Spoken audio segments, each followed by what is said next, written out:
que abordar? Em uma hora e meia sobre espécies de inverno, que falaremos hoje, e essa pergunta, ela ficou pipocando exatamente como essa tela em branco está.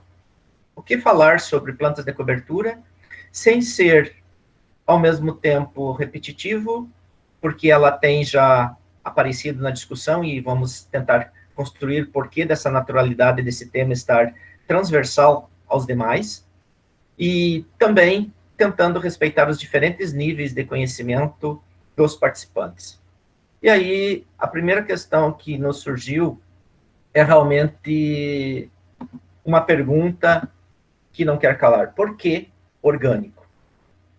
Qual a razão que nos move a praticar, primeiro, agricultura orgânica, produção orgânica, e será realmente essa uma alternativa necessária e importante para o momento atual da agricultura, em termos de Paraná, Rio Grande do Sul, Santa Catarina, região sul e Brasil como um todo?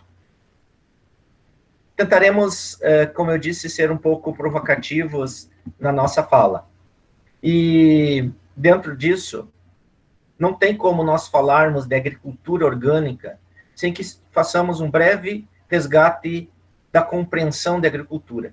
Se nós não compreendermos o que está, em especial, no produtor e em muitos de nós técnicos, enquanto concepção de agricultura, nós teremos dificuldade de falar de agricultura orgânica.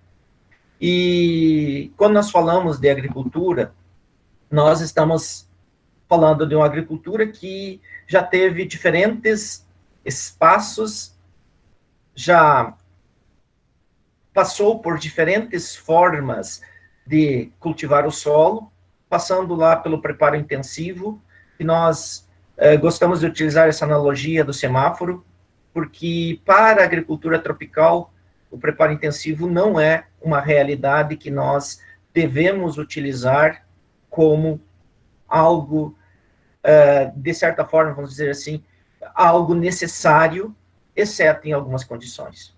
Então, ao longo desse tempo que o Brasil desenvolveu a agricultura pujante que nós temos, nós passamos desde o preparo inicial até o que nós convencionamos chamar de plantio direto. E nesse convencionar, nós já fizemos bastante manejos, digamos, adequados à época tecnicamente, mas olhando sob o ponto de vista atual, inadequados. Já abrimos muitos campos nativos, à base de aeração e gradagem. Fizemos, durante um longo tempo, o uso da aração, e ainda o fazemos em algumas regiões do país, para preparar o solo. Mas tudo isso tem suas consequências. E uma das consequências do preparo convencional sempre foi associado a essa figura. Não é possível produzir numa área preparada convencionalmente com aração, sem que utilizemos um segundo mecanismo, que é a gradagem. E essa, no nosso conceito, é uma ferramenta que deveria, conceito pessoal, ser proibida a utilização. Porque quando nós falamos de construção de fertilidade, de propriedades físicas do solo e biológicas, essa ferramenta ela trabalha bastante contrária àquilo que a natureza fez. Porque a natureza, ao longo dos anos, ela foi tentando preservar o solo sobre uma camada de folhas, sobre uma camada de materiais, e deixar que a biologia em si trabalhasse por nós. Mas nós, enquanto processo produtivo, entendemos que é necessário termos um solo pulverizado, e a natureza manteve seus processos, e nós temos como consequência a questão da erosão, um dos maiores problemas ainda vigentes na agricultura. Mas por que fazer convencional? E aí eu já vou tentar fazer uma transferência para o setor orgânico, porque vamos tentar, ao final, discutir por que devemos avançar além do preparo convencional na agricultura orgânica também, assim como avançamos em outras áreas. Porque se o preparo convencional tinha a necessidade de lavração e granagem, em especial, é porque nós não tínhamos ferramentas para fazer o devido controle mecânico de invasoras, nós não tínhamos ferramentas adequadas para fazermos a semeadura, incorporarmos os fertilizantes. Mas nós pagamos um preço relativamente elevado por conta dessa nossa definição de processo de preparo do solo. E esse preço, em condições tropicais, quando nós falamos de condições tropicais, começamos no Brasil enquanto classificação, logo acima da região de Guarapuava, o Brasil é tropical. Então, nós temos um Brasil predominantemente tropical e um Brasil subtropical na região sul, que é a razão dos dois temas, rotação de culturas em condições tropicais e subtropicais. Mas, quando nós fazemos esse preparo convencional, nós acabamos fazendo um processo de destruição da estrutura do solo. E nesse contexto, a agricultura orgânica, ela perde uma das principais ferramentas, assim como a agricultura convencional, que é a matéria orgânica. Porque não interessa nesse contexto nós termos palhada sobre a superfície, porque nós precisamos incorporar, muito pelo contrário, isso torna-se um problema nesse processo. Nós queremos um solo fácil de ser semeado, que não tenha, de preferência, resíduos, e que propicie, nas condições que falávamos aos anos 70, um bom leito de semeadura. Mas isso traz suas consequências. Esta é uma delas. O empobrecimento do agricultor é outra consequência, porque o processo erosivo e a oxidação biológica, ou seja, a queima da matéria orgânica, ela é algo que acontece extremamente rápido e acelerado em condições tropicais de clima quente e chuvas torrenciais. Quando nós chegamos em situações como essas, que são imagens reais dos anos 70 no Rio Grande do Sul, cedido pelo professor Minichuk e outros colaboradores, nós ficamos nos perguntando onde erramos. E por conta disso, nós transicionamos para um outro modelo, que eu chamo de genuinamente paranaense, a partir dos anos 70, representado aqui por essas figuras emblemáticas, que são os chamados pioneiros do plantio direto. E temos hoje, no Paraná, segundo os dados, em plantio direto, em torno de 90% da área. No Brasil, se nós formos pegar os dados que são apresentados de área de produção de grãos versus as áreas em plantio direto, que giram em torno de 32 milhões de hectares, nós temos algo aí em torno de 60%, no máximo 70% da área em plantio direto. Mas o que essa ferramenta, essa tecnologia, esse modo de cultivar ou manejar o solo tem de tão diferencial? Justamente 3 premissas. Eu não vou entrar aqui no meandro da 4ª premissa, embora eu goste muito dela. Deixaremos para abordagem do professor Sérgio no curso que ocorrerá possivelmente no próximo mês. Ficaremos com as 3 aceitas atualmente, as 3 premissas básicas. Nós fizemos essa introdução para nós podermos chegar na importância para nós da discussão que construiremos hoje. Porque o plantio direto, através da semeadora em especial, da ausência de arado e grade, conseguiu caracterizar o chamado mínimo revolvimento. É um dos pressupostos. Mas o segundo pressuposto do plantio direto, ou premissa, ou regra, é manutenção de palha em superfície. Não é possível pensarmos em plantio direto com qualidade se não tivermos palha em superfície. E o terceiro é objeto de discussão do professor Paulo Adame posteriormente, e nós temos trabalhado com essa temática no nosso campus, que é a rotação de culturas. Entendido que esses 3 são o tripé do plantio direto, nós precisamos entender o que nós estamos fazendo em termos de agricultura em termos de processo. E aí, nós temos que entender que o plantio direto é, sim, uma tecnologia já com um relativo tempo sob o ponto de vista de pesquisa, um relativo tempo sob o ponto de vista de adoção pelos produtores. Completamos aí mais de 40 anos da adoção no Brasil, mais de 60 anos do início das pesquisas oficiais com essa tecnologia, e é uma tecnologia que ela veio para ficar. Em condições tropicais, principalmente, ela torna-se uma estratégia indispensável para que possamos fazer um bom desenvolvimento, uma boa produção. A isso no qual o plantio direto está inserido, nós chamamos de sistemas conservacionistas de manejo. E sistemas conservacionistas de manejo não são possíveis de serem adotados com qualidade se eles não tiverem, enquanto processo, eles não tiverem a adoção da cobertura do solo.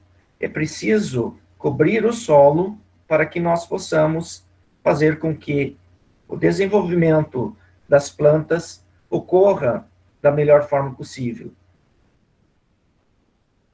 Nesse aspecto, o Brasil é um país privilegiado, porque se em sistemas conservacionistas nós precisamos utilizar cultivos em maior número possível, no Brasil é possível, com raras exceções, semear e colher o ano inteiro.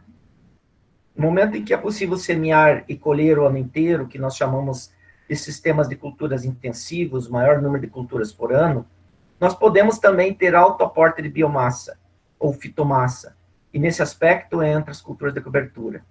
Mas para isso é obrigatório que nós não façamos ou minimizemos ao máximo o revolvimento do solo para que possamos ter os benefícios desse sistema.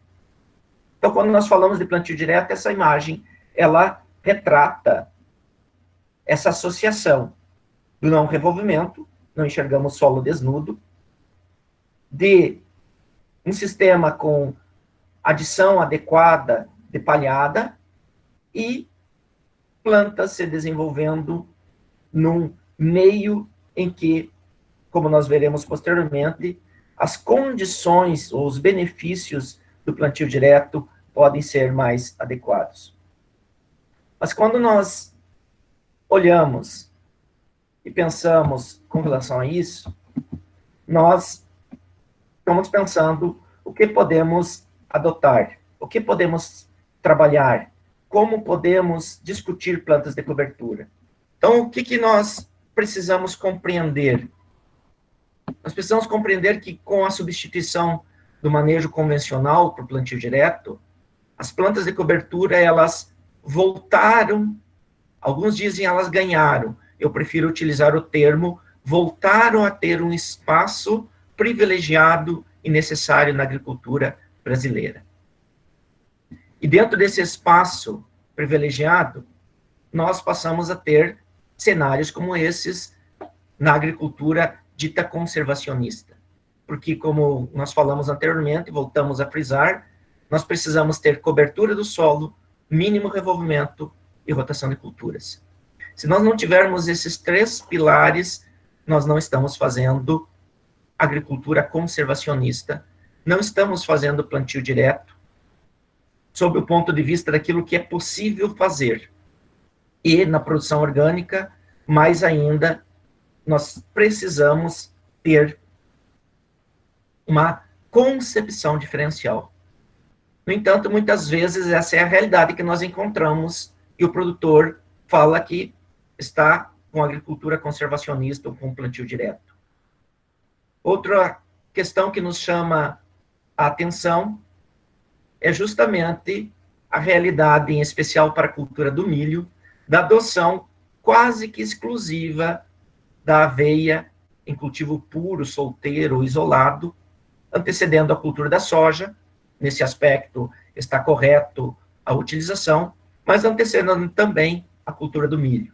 Veremos mais à frente que a literatura, a pesquisa, nos mostra que não é um cenário adequado para a produção dessa cultura.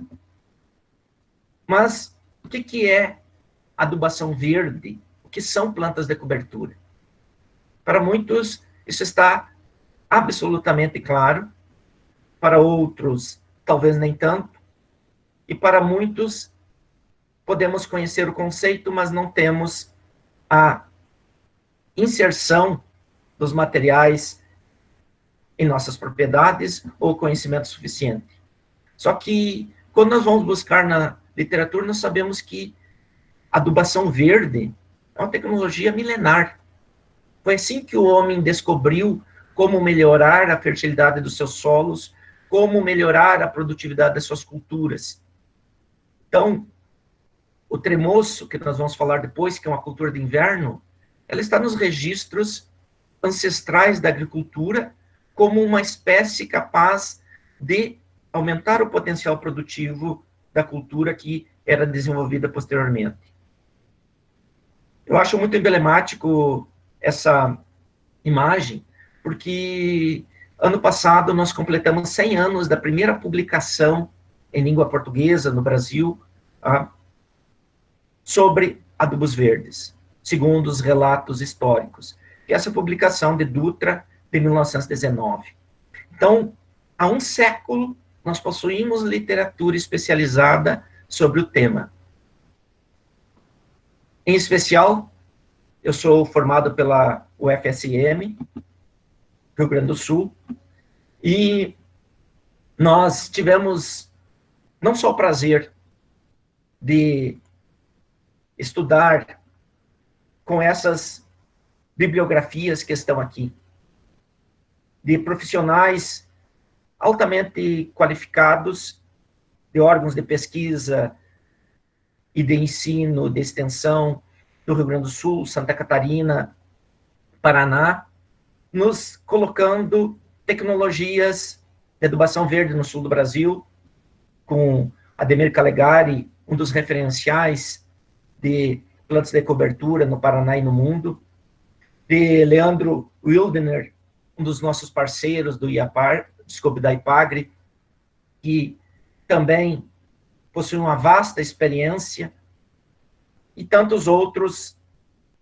que nos precederam nessa caminhada, a qual nós deixamos a nossa reverência hoje, ao falar de plantas de cobertura, porque esperamos, daqui a uns 20 anos, estarmos à altura de poder dialogar com profundidade com esses profissionais, com o conhecimento que eles possuem acerca dessas chamadas plantas de cobertura ou adubos verdes.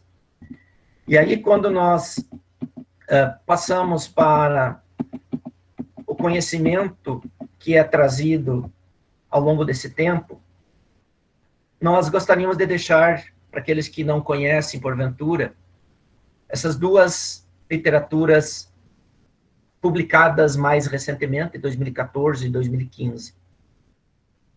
Veja que são necessários 2 volumes para trazer à tona o cabedal de conhecimento sobre adubação verdes e plantas de cobertura no Brasil, disponível pelos órgãos de pesquisa, pelos produtores, extensionistas e todos aqueles que fazem o dia a dia dessa questão. Isso nos coloca no desafio por demais profundo, que é falar em 2 horas, porque temos 3 horas para falar, mas gostaríamos de ter meia hora para poder dialogar e trocar ideias com os senhores e as senhoras, falar em pouco mais de 1 hora acerca de plantas de cobertura de inverno. Então, nós vamos ter que acelerar um pouquinho, senão nós não vamos dar conta do compromisso e o Márcio vai tirar o nosso microfone e aí nós vamos ter que fazer um fechamento assim em regime de urgência. Como nós dissemos, a adubação verde ela ganhou destaque com foco muito específico. fonte de proteína animal e fonte de nitrogênio para o solo. Para aqueles que não têm claro, o nitrogênio ele encontra-se na atmosfera na proporção de 78% da atmosfera. No entanto, as espécies são altamente dependentes, e nós também, de proteína. As espécies só conseguem fazer o seu suprimento de nitrogênio ou a partir da adição desse elemento na sua forma pura, ou mediante associação simbiótica com as bactérias. E aí nós temos que referenciar pesquisadoras como Joanna Dobreiner, que fizeram com que esse processo de fixação biológica se tornasse realidade e nós pudéssemos ter um conceito de uso de plantas de cobertura ou de adubos verdes como fonte de N. Só que a modernização da agricultura, e aqui colocado entre aspas, porque a agricultura se moderniza a cada dia e modernizar não significa industrializar. A modernização da agricultura nos anos 50, 60, ela teve uma consequência bastante nefasta, bastante negativa para a questão da adubação verde. Porque uma das grandes questões era que era possível nós fazermos a adoção de plantas de cobertura por conta justamente da questão da necessidade de colocarmos nitrogênio ao solo.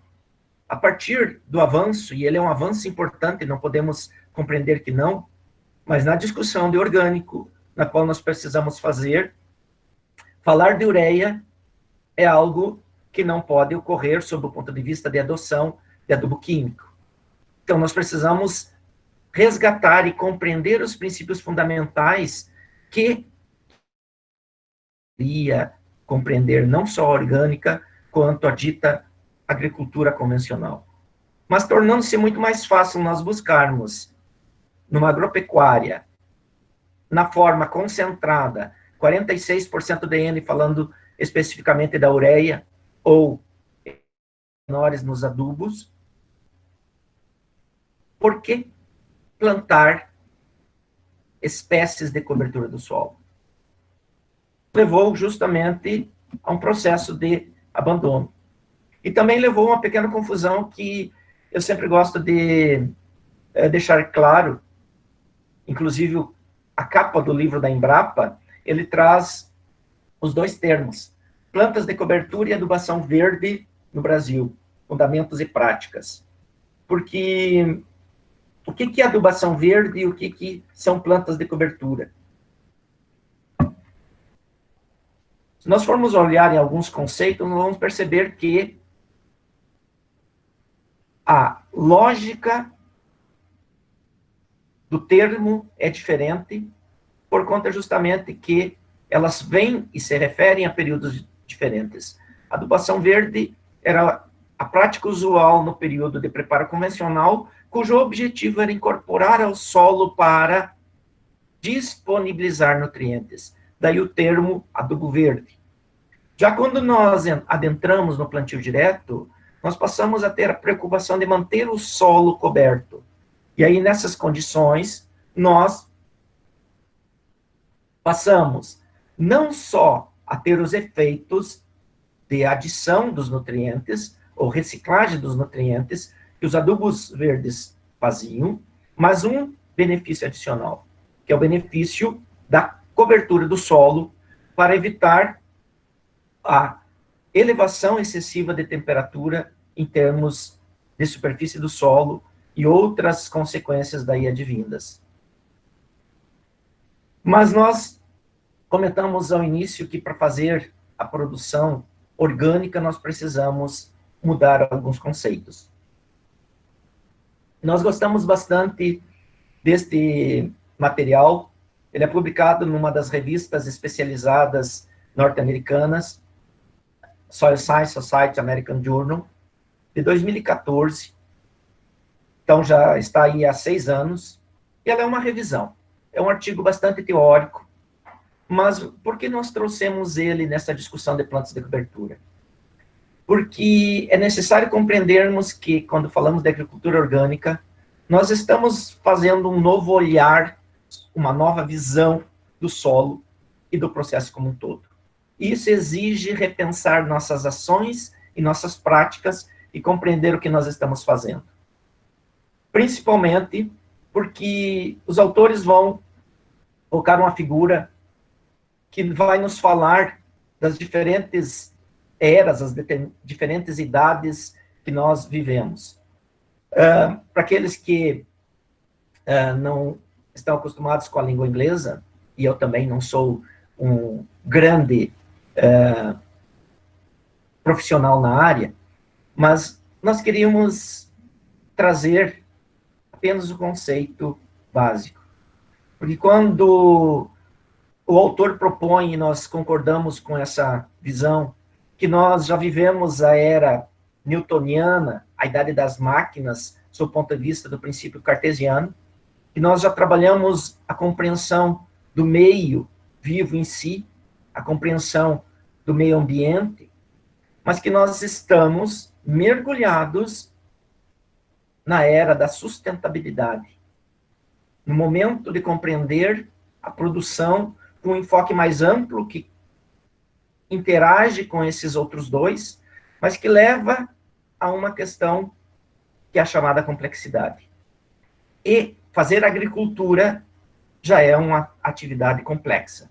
Fazer agricultura num foco de complexidade, de auto-organização, num meio em que nós temos que pensar holisticamente, ou seja, pensar com relação ao todo, torna-se mais complicado ainda.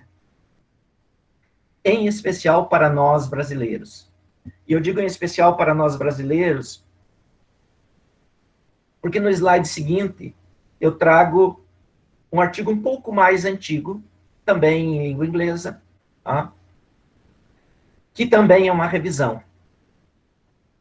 E essa revisão é mais relacionada à matéria orgânica. É um estudo relacionado à matéria orgânica, do qual eu quero retirar um conceito, porque eles vão trabalhar a evolução histórica dos conceitos de matéria orgânica e o relacionamento desta visão histórica com a fertilidade e a sustentabilidade dos sistemas de cultivo.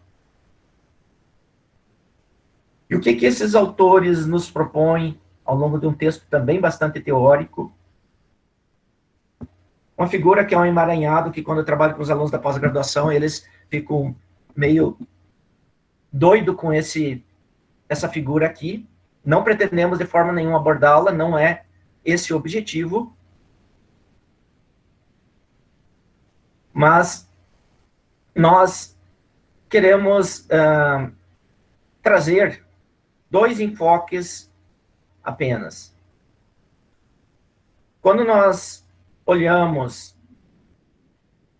nessa figura, nós vamos encontrar uma divisão, por isso é uma evolução histórica, dos anos 1700, 1800, 1900 até o ano 2000, porque o artigo é publicado em 2007. E quando nós vamos buscar compreender essa divisão que é feita pela linha de alto a baixo, nós vamos ver que nós já vivemos períodos em que a matéria orgânica, o conceito de orgânico já foi mais forte até os anos 1800, quando nós adentramos no conceito químico, fertilístico ou mineralístico. E a partir disso, nós esquecemos muito dessas teorias aqui. E, segundo os autores e outros pensadores, a partir dos anos 1940, nós entramos numa nova revolução, que é a revolução chamada ecológica, é o período ecológico, em que a predominância está na busca de sistemas de produção orgânica, de fertilização orgânica e de tantos outros parâmetros que nos permitem trabalhar dentro dessa concepção. Vocês devem estar se perguntando, mas o O PC comentou que a revolução agrícola, ou o avanço da agricultura brasileira, da industrialização, do uso de adubos químicos, ocorreu nos anos 50, 60. Então, não faz sentido com relação a esse material que está aqui. Aí começa o diferencial entre a visão brasileira de produção e a visão europeia, estadunidense e, diríamos, mundial de avanços nos sistemas produtivos.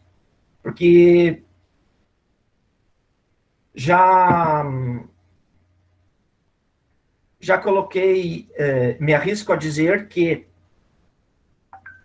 nós temos um processo em que, neste período ecológico, nós estávamos iniciando o nosso período mineralista. Então, nós temos, de certa forma, uma distância em termos de avanços na nossa agricultura.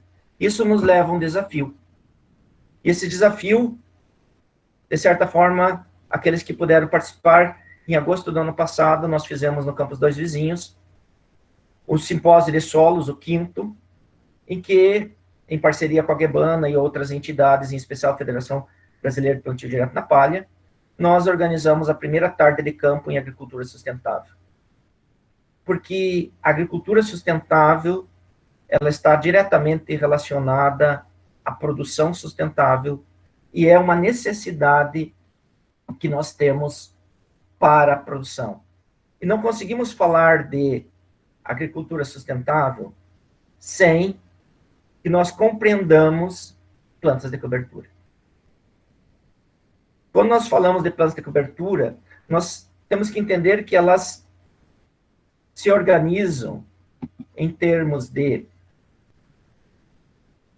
propriedades químicas, físicas e biológicas para constituir aquilo que nós chamamos de qualidade do solo. Então, a qualidade do solo só é possível se nós tivermos plantas vivas, plantas mortas, plantas em diferentes estágios sobre o solo. Se nós formos à literatura, nós vamos encontrar um conjunto grande de benefícios químicos. Não vamos nos deter em cada um deles, porque o tempo não permite e não é esse o objetivo. Com certeza, a maioria de vocês tem experiência com essas questões. Mas é fato que as plantas de cobertura, elas são fundamentais na ciclagem e disponibilização de nutrientes, na fixação biológica de nitrogênio em especial, na reciclagem de fósforo, potássio. E quando nós falamos de nitrogênio, e esse slide nós vamos utilizar ele na próxima quinta-feira novamente, eu gostaria de deter nesta mesma tabela apenas nos materiais de inverno. Então nós temos aqui o tremoço branco e a ervilhaca como representantes dos materiais de inverno. Quanto essas espécies podem disponibilizar de nitrogênio ao solo? Não estamos falando de ureia, estamos falando de N. A literatura compilada por estudiosos nos mostram que ervilhaca pode fixar de 90 a 180 quilos. Quando nós falamos de 90 quilos de N, estamos falando de 1,6 a 2 sacos de ureia, dependendo dos materiais que nós temos. Já quando nós pegamos, por exemplo, o tremoço branco, a literatura coloca dados como esses: 268 quilos de N, algo em torno de 12 sacos de ureia. Então, quando nós falamos de agricultura orgânica, em especial com relação à ciclagem de nutrientes, nós temos que compreender que quando queremos trabalhar com gramíneas no sistema, para aumentar a produtividade do milho, ou a produção de biomassa da aveia, do trigo, centeio e outras espécies que já falaremos, nós precisamos aportar nitrogênio ao solo. E uma das estratégias mais simples de aportar nitrogênio é o uso de plantas de cobertura leguminosas. É uma forma bastante simples, que vai nos propiciar outros benefícios, como os benefícios físicos, a proteção, vai aumentar a infiltração, cobertura do solo, e pode, nesse item 10, interferir na população de plantas daninhas. O professor Pedro vai falar posteriormente com relação a essa temática. O professor Emerson, Algian e Maico irão falar com relação ao manejo dessas espécies que não desejamos dentro da nossa área produtiva. E as plantas de cobertura ganharam nos últimos anos destaque porque descobriu-se nelas um método barato de controle de doenças, pragas em especial. Então, nós estamos vivendo um momento de resgate da importância das plantas de cobertura na agricultura convencional e não poderia ser diferente aqui conosco, sob o ponto de vista de agricultura orgânica. Então, quando nós falamos de benefícios biológicos, nós precisamos compreender que a biologia, que já foi amplamente abordada pelo professor Casale, a biologia é fundamental para o processo de ciclagem, para o processo de decomposição, modificação do material orgânico. Mas o que nós queremos com uma planta de cobertura? Nós adoraríamos ter a musa das plantas de cobertura, aquela que reunisse em todas as suas características, numa só, aquilo que nós precisamos.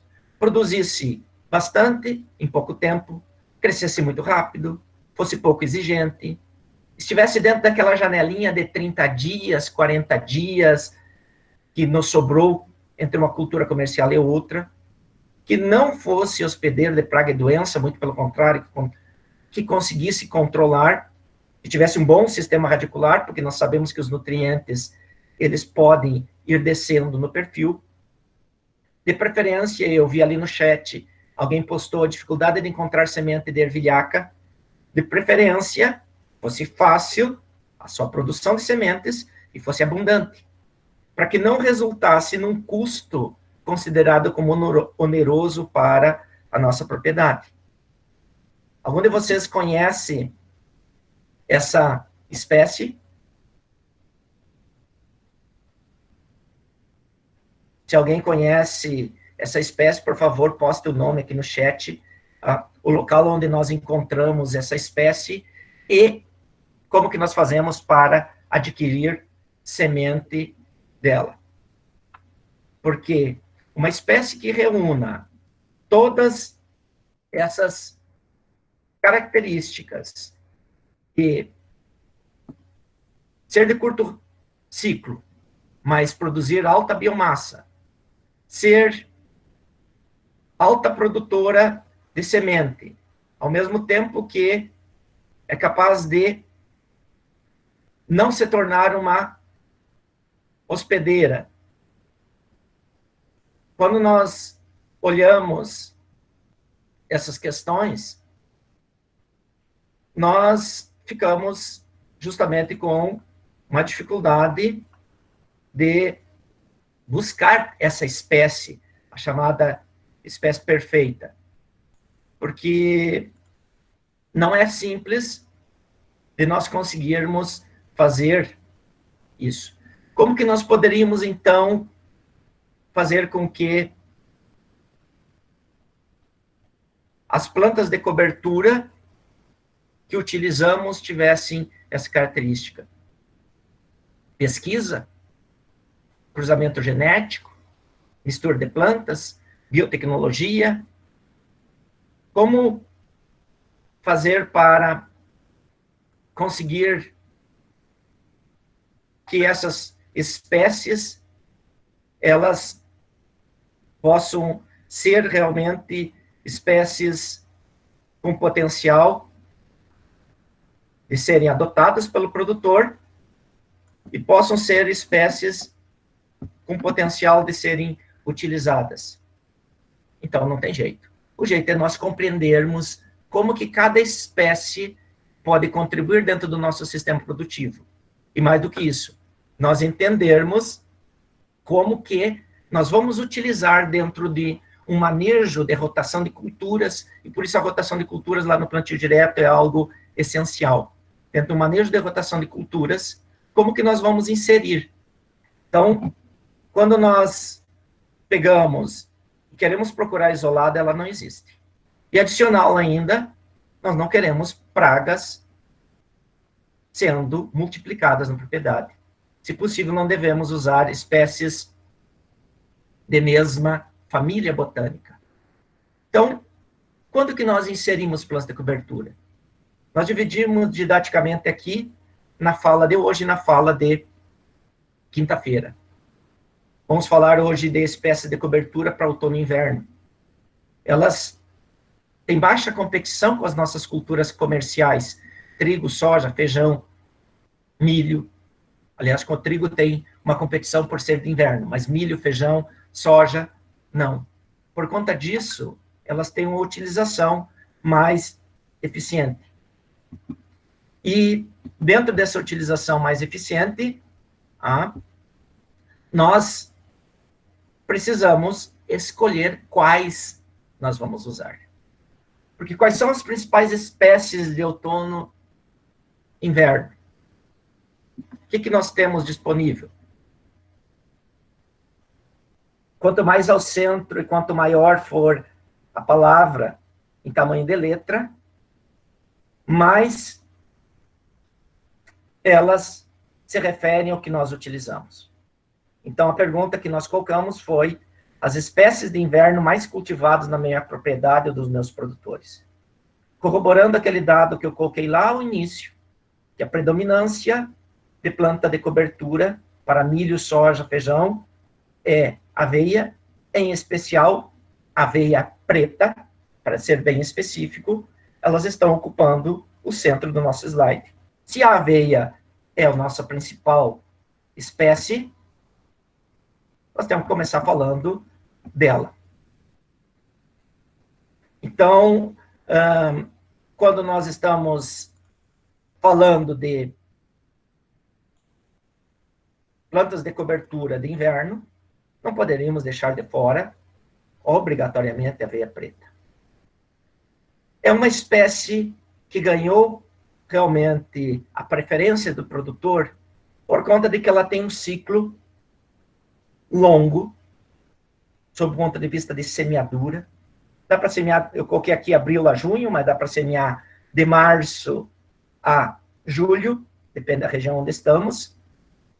E por que ela conseguiu essa capacidade de ser mais eficiente em termos de época, sendo uma espécie de clima temperado?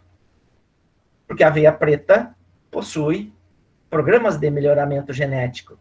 Ela foi trabalhada, tanto é que nós vamos falar de alguns materiais sem detrimento de outros, alguns materiais que a gente utiliza, e nós temos aveias com ciclos de 80, 90 dias, temos materiais que está aqui, que a literatura ainda nos fala muito, manejo na fase de grão leitoso 120 a 140, por exemplo, uma BRS 139, aos 120 dias, nós já vamos estar com ela em processo de maturação.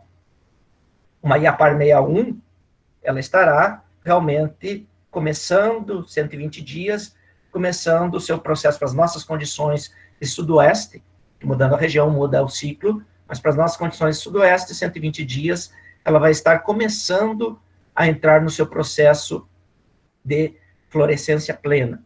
Então, isso muda muito e leva à necessidade de que nós conheçamos quais são os materiais que nós utilizamos. Aqui está simplesmente aveia preta. Já dei até um sobrenome, porque nós temos aveia branca e temos aveia amarela. Falar simplesmente semeie uma aveia já não diz nada. A aveia branca e a aveia amarela são bem distintas. A aveia preta possuímos um conjunto relativamente grande de materiais disponíveis no mercado. Então, nós temos que nos atentar para essa questão quando nós falamos de planta e cobertura. A planta é uma aveia. Sim, planta uma aveia.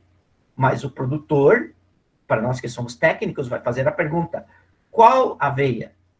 A resposta normalmente é aquela que tiver na agropecuária. Mas não pode ser essa resposta. No orgânico, em especial, a aveia escolhida tem que estar de acordo com o ciclo para a próxima cultura. Porque se nós colocarmos um material de ciclo muito curto, ela não vai chegar no ponto de manejo, e vamos falar rapidamente depois, no ponto de manejo, quando nós formos colocar a nossa espécie comercial.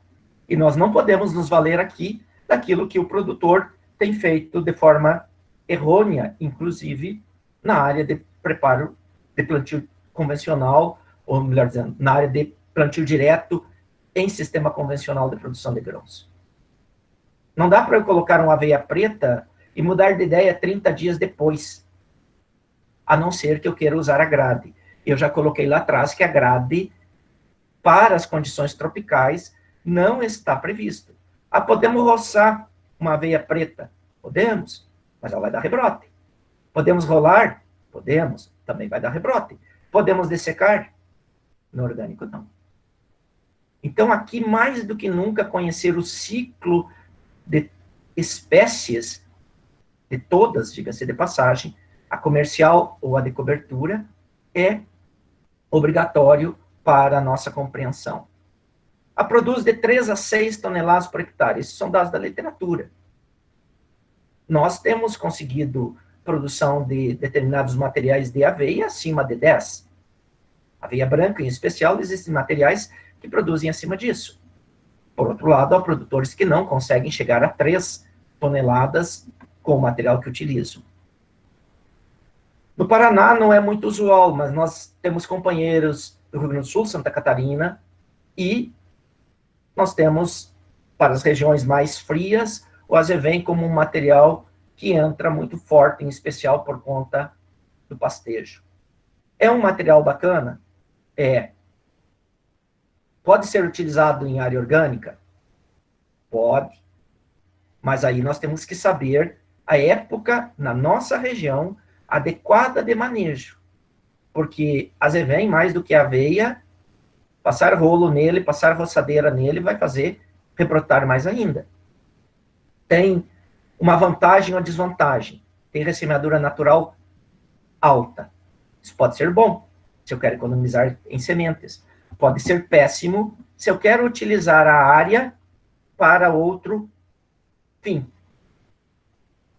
Então, nós temos que entender que não é simplesmente escolher a espécie, qual que nós vamos utilizar.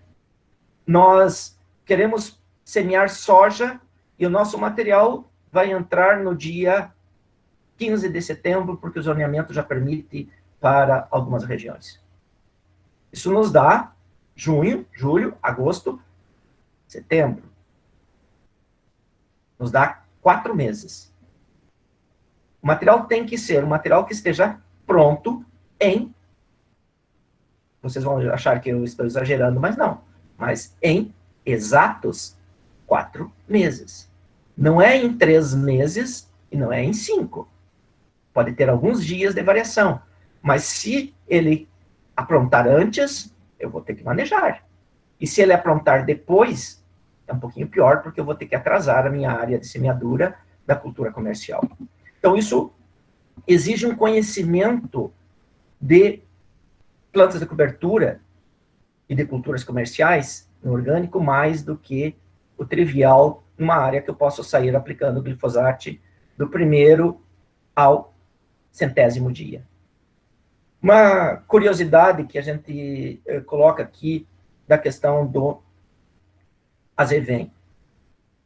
Há que se ter um pouco de cuidado em algumas condições por conta do envelopamento do azevém, primeiro quando tem muito massa, deposição inadequada da semente, e a segunda é um efeito eu chamo de efeito carpete.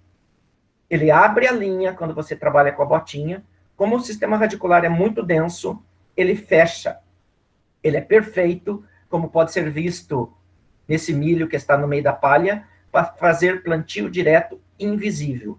Mas às vezes é tão invisível que a semente não consegue sair debaixo do conjunto de raízes, e aí nós temos problemas de desenvolvimento. Centeio. Nós gostamos bastante do centeio.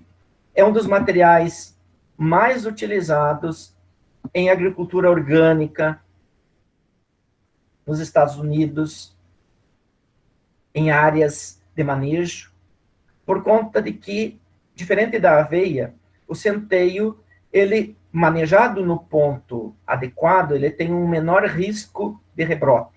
Ele não é uma espécie que, após ter atingido o seu desenvolvimento e entrando em fase de pré-floração, tem um rebrote acentuado. Temos materiais disponíveis no mercado? Não tanto quanto a aveia.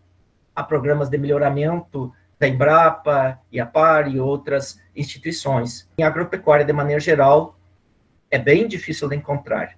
Isso que, nos últimos, diríamos assim, 3 anos, se tornou um material já mais difundido em função da sua adoção um pouco maior.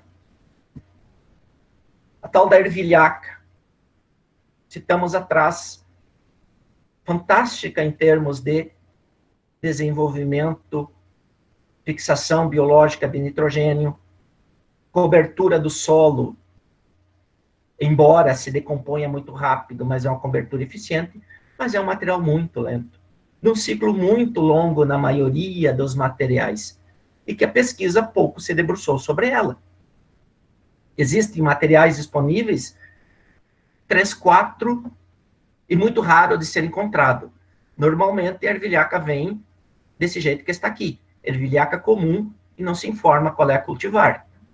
Não podemos confundir ainda com a ervilhaca peluda, vícia vilosa, que eu não coloquei aqui para não alongar demais. A inflorescência da vícia vilosa, enquanto a ervilhaca comum tem inflorescência única, a vícia vilosa ela faz uma inflorescência composta. Então, uma das desvantagens, e o produtor não quer usar porque o ciclo é muito longo. Eu coloco ela agora em mês de maio, e o desenvolvimento adequado para uma cultura de milho vai acontecer a partir da metade de agosto, mais fortemente nas nossas condições aqui, metade de setembro em diante. E aí o produtor já quer plantar o milho, já está passando do período. Então, não serve. O IAPAR tem trabalhado bastante forte com a ervilha forrageira, materiais disponíveis, tem um ciclo um pouco mais lento, mais curto, isso facilita a inserção desses materiais, fixam uma quantidade significativa de nitrogênio. Mas eu me criei, eu sou nascido no Rio Grande do Sul, sou filho de produtor, e sou dos anos 70. Eu me criei vendo 2 desses materiais que estão aqui, eu trouxe como título apenas o tremoço branco, que é o que está à esquerda, aqui à direita está o tremoço azul e o tremoço amarelo, que no Brasil não é comum. O tremoço amarelo é um material muito mais utilizado na Europa. Mas eu me criei vendo cultivos de tremoço azul e tremoço branco. Tem problemas com esclerotínia, risoctônia? Tem. Também já trabalhei como bolsista de graduação e perdemos experimentos por fazer a insistência de colocar 2, 3 anos consecutivos o mesmo material. De maneira geral, leguminosas e próprio nabo, que nós vamos falar depois, quando cultivados por mais de 2 ou 3 anos na mesma área, tendem a apresentar problemas. Daí a importância de compreender rotação de culturas. Não há como falar de plantas de cobertura sem falar de rotação de culturas.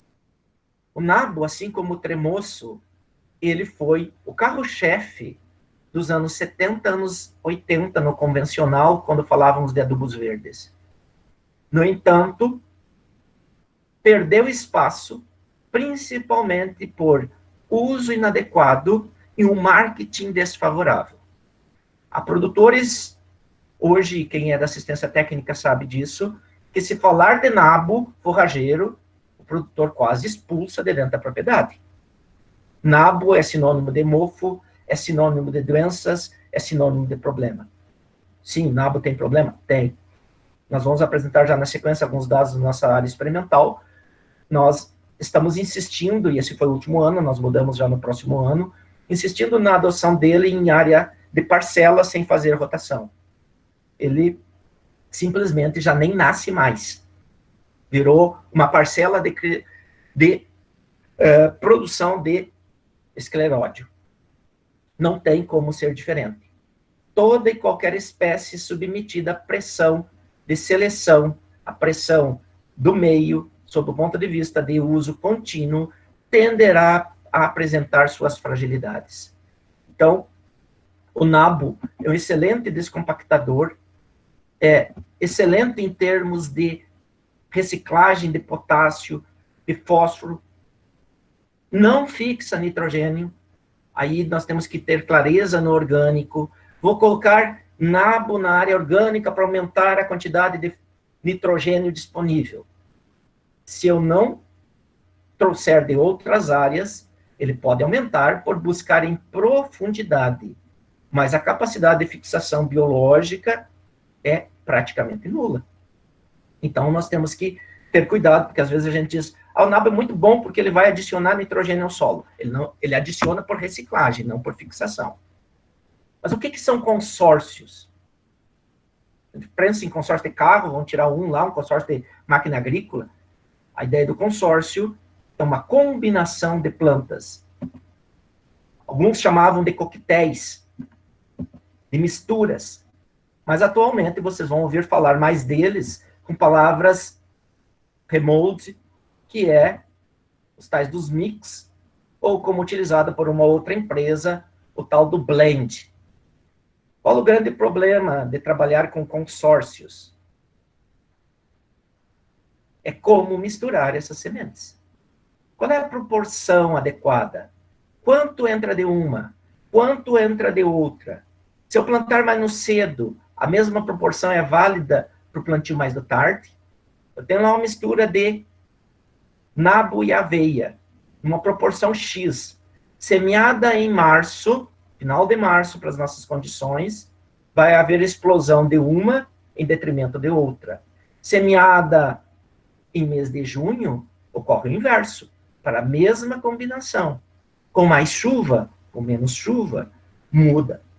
Trabalhar com consórcio é fantástico, mas também, ao mesmo tempo, pode fazer com que, se nós não entendemos isso, nós xinguemos o produtor, o técnico, ou quem nos vendeu, porque nós compramos 3, 4 espécies misturadas e sobressaiu uma.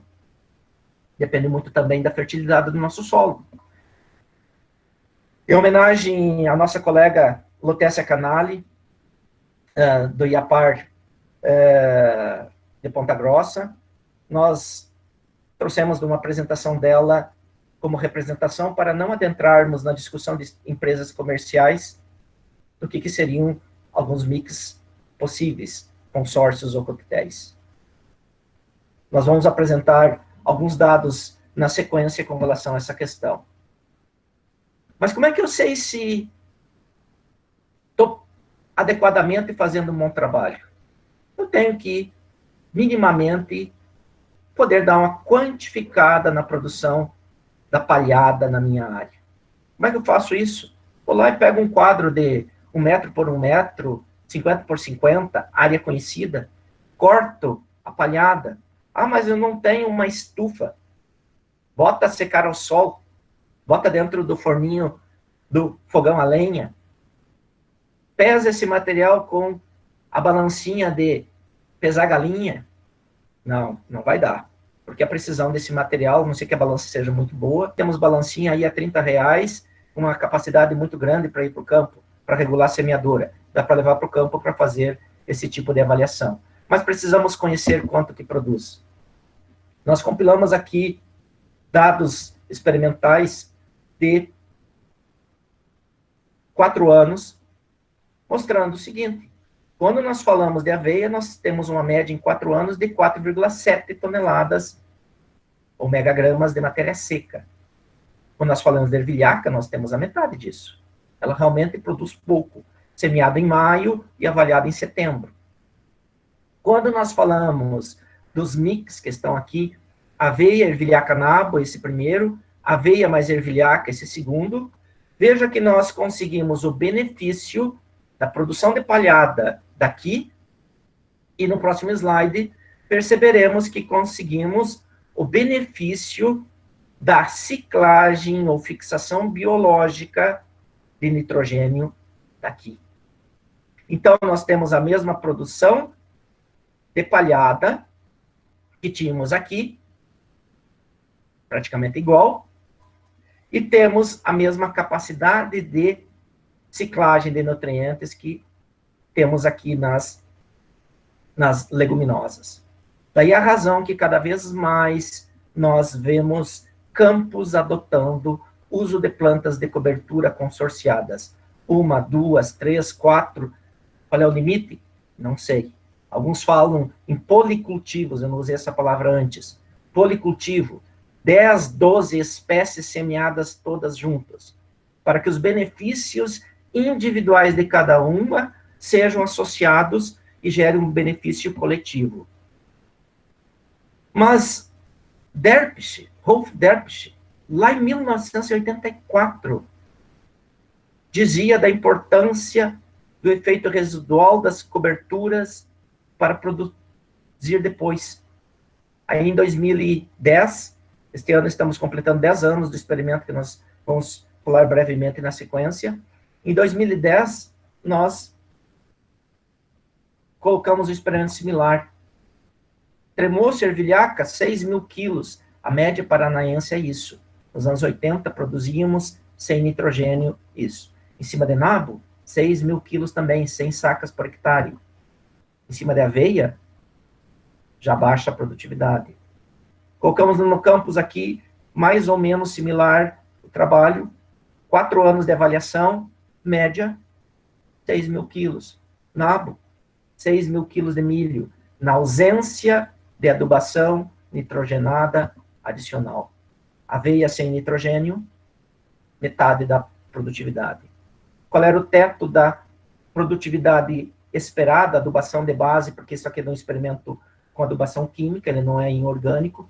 Nós iniciamos os experimentos em orgânico há 2 anos atrás, exclusivamente orgânico. Como que esse efeito residual das plantas de cobertura aparece? Como é que nós sabemos? Fazendo diferentes avaliações. Uma delas é vendo a taxa de decomposição.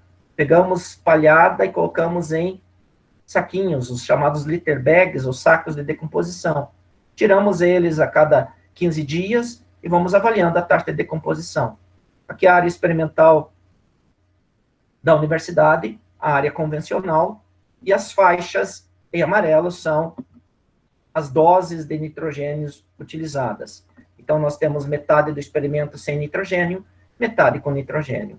Chama atenção que, na imagem de drone, as parcelas com leguminosas estão com verde mais escuro do que as demais parcelas, por conta de que a cultura do milho, mesmo sem nitrogênio, sem nitrogênio químico, utiliza a partir da planta de cobertura. Quando que podemos usar uma gramínea como cultura anterior? Para trigo soja, aveia soja, show de bola. Mas se vamos produzir milho, vamos produzir trigo, usar uma gramínea antes é colocar em competição por nitrogênio.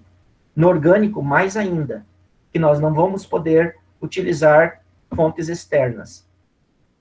Para colocar milho, nós temos que pensar em trabalhar com leguminosas antecedendo. E daqueles liter lá, vem uma coisa que a gente monta o gráfico, que é a curva de decomposição. E aí vejo o seguinte, eu só vou chamar a atenção para ser breve do resultado final. Esse triângulo aqui é ervilhaca, que é a que mais disponibiliza nitrogênio. Esse losango é o consórcio, aveia, ervilhaca, nabo. E este quadrado é o tremoço. Então, hoje, no experimento, a aveia mais ervilhaca mais nabo, o consórcio, ele se comporta como uma leguminosa.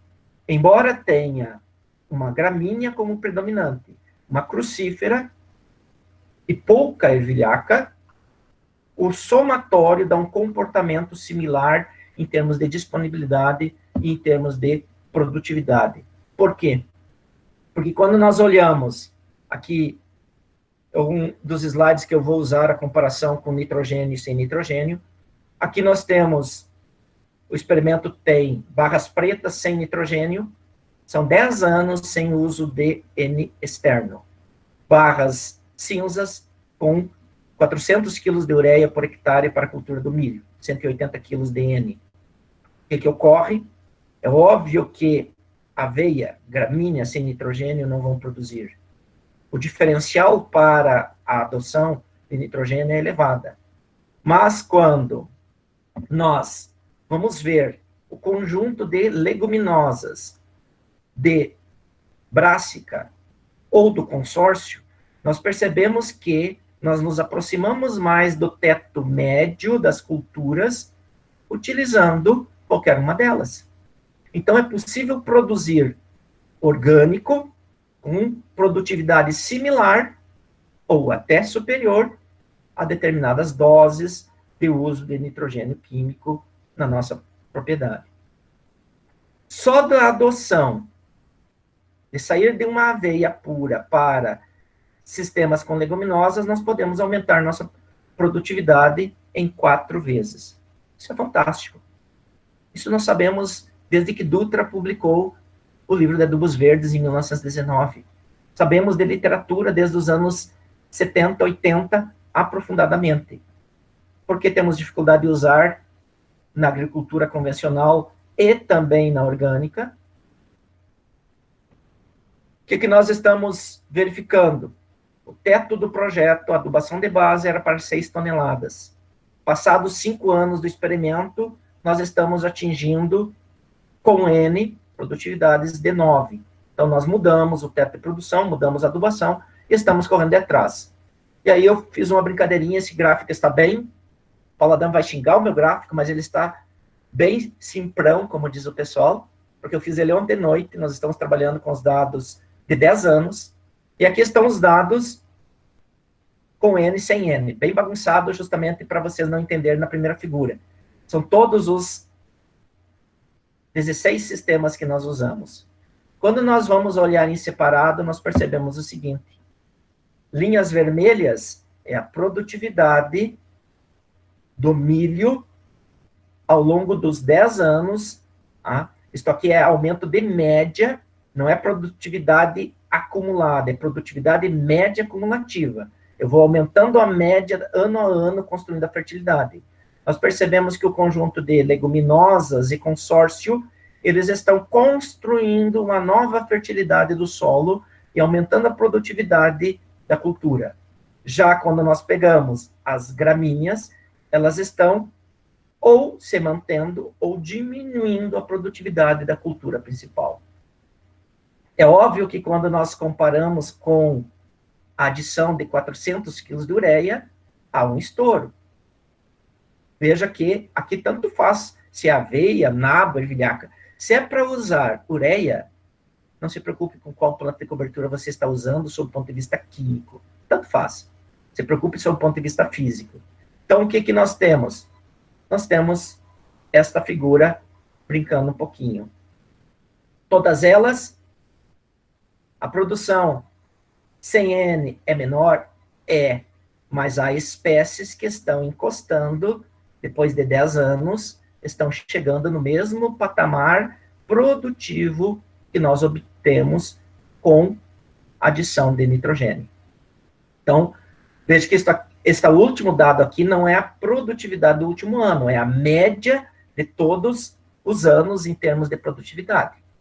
Então, isso muda um pouco a interpretação das questões.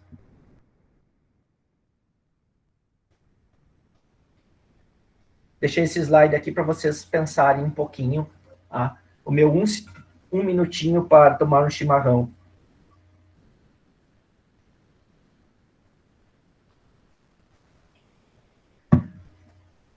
Quem é produtor de soja aí, pretende e quer ser recordista de produtividade, Adame vai falar de rotação de culturas, mas veja que as culturas de inverno estão nas barras marrons aqui, e elas aparecem, diferentes culturas estão inseridas.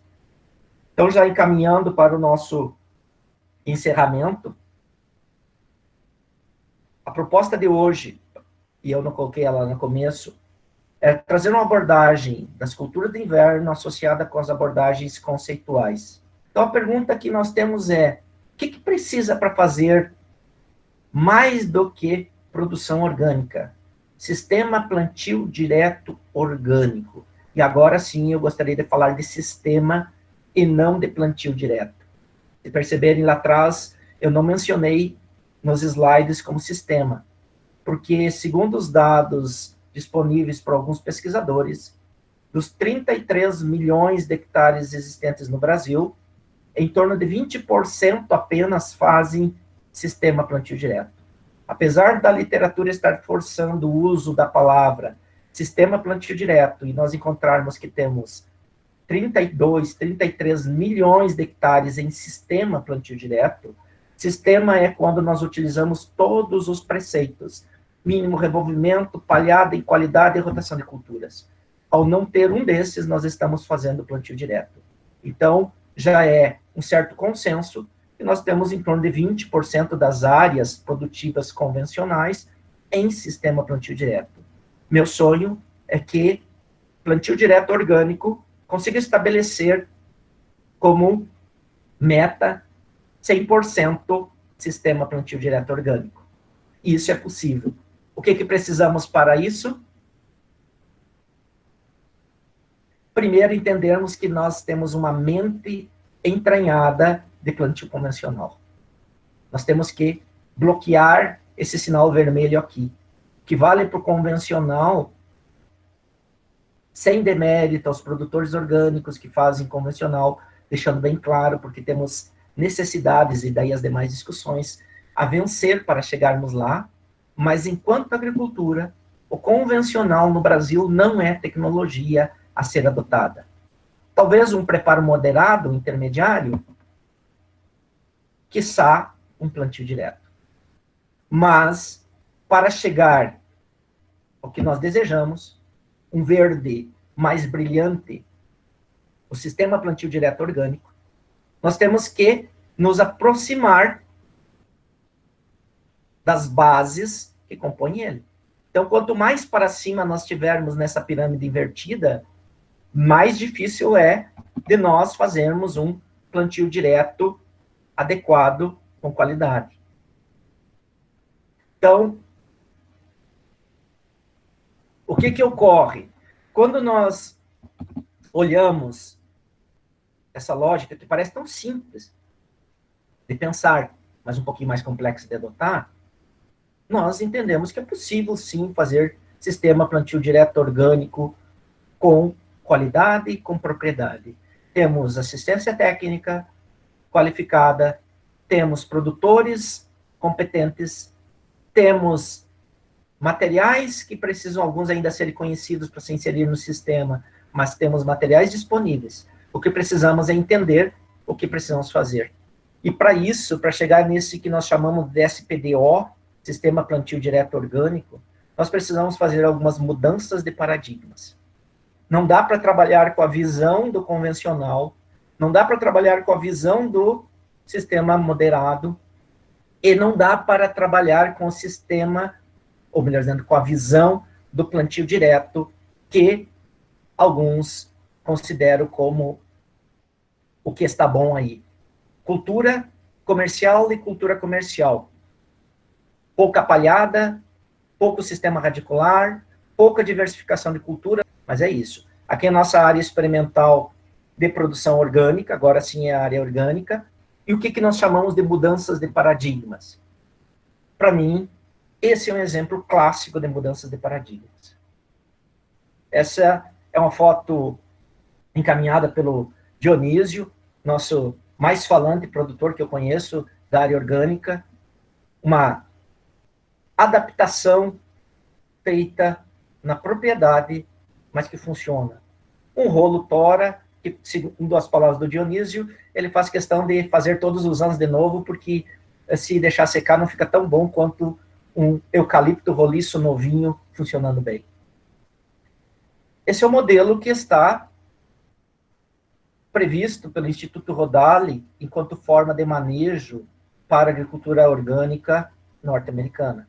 É de lá que nós trouxemos a concepção desse equipamento, que foi construído aqui em Dois Vizinhos, numa parceria com a empresa local, e que nós provocativamente colocamos nele o nome de SPDO, porque nós entendemos que é uma ferramenta indispensável, tanto quanto o pulverizador é indispensável para fazer agricultura transgênica e convencional, o rolo-faca é indispensável para fazer agricultura acionista orgânica em plantio direto orgânico. Mais do que isso, ele é fundamental em algumas situações, precisaremos usar ele de arrasto. Nós fizemos ele com duplo propósito. Na verdade, ele é triplo propósito, inclusive. Ele pode ser colocado, adaptado à frente do trator, porque nós não temos hidráulico frontal, adaptamos a concha, ou de arrasto, como é o padrão convencional. Seja qual for a posição, ele cumpre o seu papel. Mas o principal papel, e nós temos feito uso dessa tecnologia, isso aqui foi em 11 de abril do ano passado, na 9ª tarde de campo de plantas de cobertura. Foi o teste ao vivo, porque ele havia chegado da fábrica de manhã e de tarde nós colocamos já para funcionamento a campo, fazendo um processo único, um role plante. Se na agricultura convencional tem o aplique plante, aqui nós temos o role plante. Nós precisamos mudar a forma como nós encaramos o manejo, a entrada de plantas de cobertura. Elas têm que ser fonte de renda pela renda que nós obtemos na espécie comercial. E nós temos que saber como manejá-la.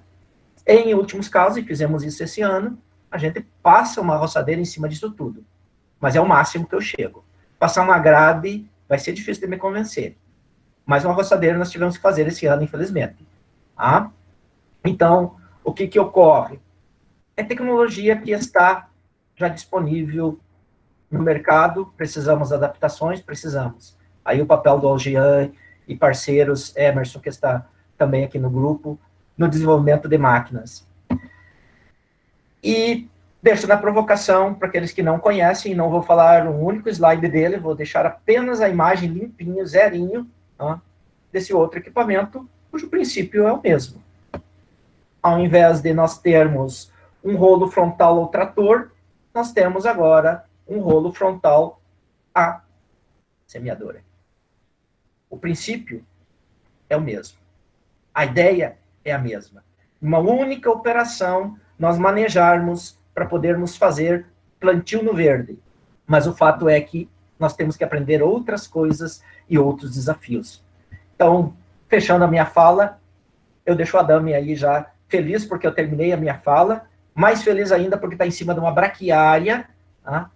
Que eu não falei nadinha dela, porque o Adame vai falar bastante, mas que nós estamos tentando inserir braquiária em plantio direto orgânico. Fizemos um TCC, tivemos alguns problemas, mas não desistimos da ideia.